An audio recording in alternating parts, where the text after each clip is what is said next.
Welcome to my third mini blog. यहाँ हाम्रो कम्पनीको काउन्टर हो। कम्पनी खोलेन, अब सरसफाइ गर्नु पर्यो गाइज है। सरसफाइ पनि हुन जरुरी छ। अब त्यसपछि अब हाम्रो ट्राभलिङ गर्ने जति दिदी बहिनी दाजुभाइहरूको लागि केही कुरा भन्न चाहन्छु। अलि भिडियो ठुलो नै हुन्छ तर राम्ररी सुनिदिनु होला है।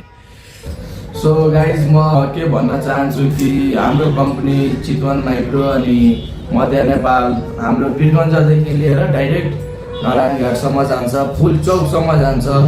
अब धेरैजनाले गुनासो सुनाउँछ कि होइन तपाईँहरूको गाडी हेटौडासम्म मात्र जान्छ अरे, हेटौडा गएपछि मेल गरिदिन्छ, तपाईँको पल्टी गरिदिन्छ, आफ्नो आफ्नो भाषामा ल्याङ्ग्वेजमा बोलेर सम्झाउँछ है। त्यसको लागि तपाईँहरूलाई आत्नु परेन, तपाईँहरूले डाइरेक्ट नारायणघाट नि पुग्नु पर्यो वीरगञ्जबाट। हाम्रो काउन्टरमा सम्पर्क गर्नु पर्यो या अनलाइन भए अनलाइनै हुन्छ है बुकिङ। त्यसपछि नभए काउन्टरनिर नि आइपुग्नु पर्यो। चितवन माइक्रो भनेपछि कहाँ छ हाम्रो काउन्टर त बाहिर लागेको छ है, यहाँ आइपुग्नु पर्यो तपाईँले गाइज है। अब दाइसँग एउटा कुरा सोध्नु पर्यो दाइ।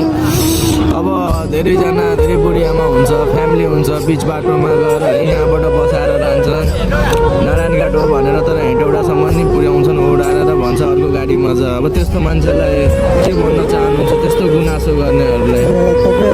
हाम्रो मध्य नेपालको काउन्टरमा आउनुहोस्, सिधा एउटा गाडी चढ्नुहोस्। भोलि त्यो बाटोमा कुनै समस्या केही भयो ड्राइभरहरूले तपाईँहरूलाई नानगढ भनेर हेटौडामा झार्यो भने तपाईँहरूले यहाँको इन्चार्जसँग आएर सोध्न सक्नुहुन्छ। मलाई यस्तो भयो, एकचोटि सेवा गर्ने मौका दिनुहोस्। किनभने हाम्रो गाडी यहाँबाट नानगढको लागि छुटेको गाडी पर्सा, टाढी, भरतपुर, फुलचोकसम्म हामी जान्छ।